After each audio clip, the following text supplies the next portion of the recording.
নমস্কার, পজিটিভ পেরেন্টিংয়ের নতুন ভিডিওতে স্বাগত। আজকের টপিকটা হলো ADHD, attention deficit hyper activity disorder. এটা খুব একটা কমন প্রবলেম এখন হয়ে দাঁড়িয়েছে, অনেক বাচ্চার মধ্যেই থাকে।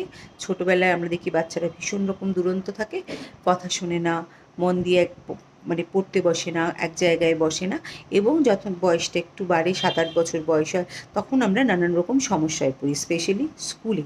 বাচ্চাটার প্রথম ধরা পড়ে ADHDর সমস্যাটা কিন্তু স্কুল থেকে। তখন কি দেখি না, সে স্কুল ফলো করছে না, তার বন্ধুদের সাথে ঠিক করে মিশতে পারছে না, ভীষণ একটা রাগ থাকছে, সবসময় সে বোর লাগে তার, সে এক জায়গায় বসে না, স্কুলের লেখা লিখে নিয়ে আসে না, স্কুলে জিনিসপত্র ফেলে আসে, এবং এই ধরনের প্রবলেমগুলো কিন্তু অনেক বাবা মারই দেখতে পাই।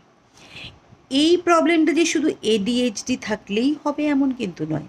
তাই জন্য এরকম কোনো সমস্যা যদি আমার বাচ্চার থাকে, তাহলে আমি একজন প্রপার কাউন্সেলরকে অথবা যে কোনো প্রপার সাইকোলজিস্টকে একটা কনসাল্ট করব, এবং একটা ইভ্যালুয়েশন করতে হবে। সেই ক্ষেত্রে আপনারা বিভিন্ন জায়গায় কোনো একটা গভর্নমেন্ট রেজিস্টার্ড অর্গানাইজেশন বা RCI রেজিস্টার্ড অর্গানাইজেশন যেগুলোর আছে, সেখান থেকে কোথাও একটা প্রপারলি ইভ্যালুয়েট করাবেন, এবং ইভ্যালুয়েট করে প্রপার একজন কনসালটেন্টকে কনসাল্ট করবেন। এবং ADHD কিউরেবল না হলেও ম্যানেজেবল, এবং বয়সের সাথে সাথে দেখা যায় যে সিমটমসগুলো কমে আসছে, এবং প্রচুর ADHDর মানুষ আছে যারা ভীষণভাবে সাকসেসফুল। এবং আমি সবসময় প্রত্যেক বাবা মাকে বলবো যে কোনো সাইকোলজিক্যাল যদি প্রবলেমস কোনো বাচ্চার থাকে, কোনো মেডিকেল প্রবলেমস যদি বাচ্চার থাকে, অলওয়েজ বি পজিটিভ। সবসময় জানবেন everything has a good effect.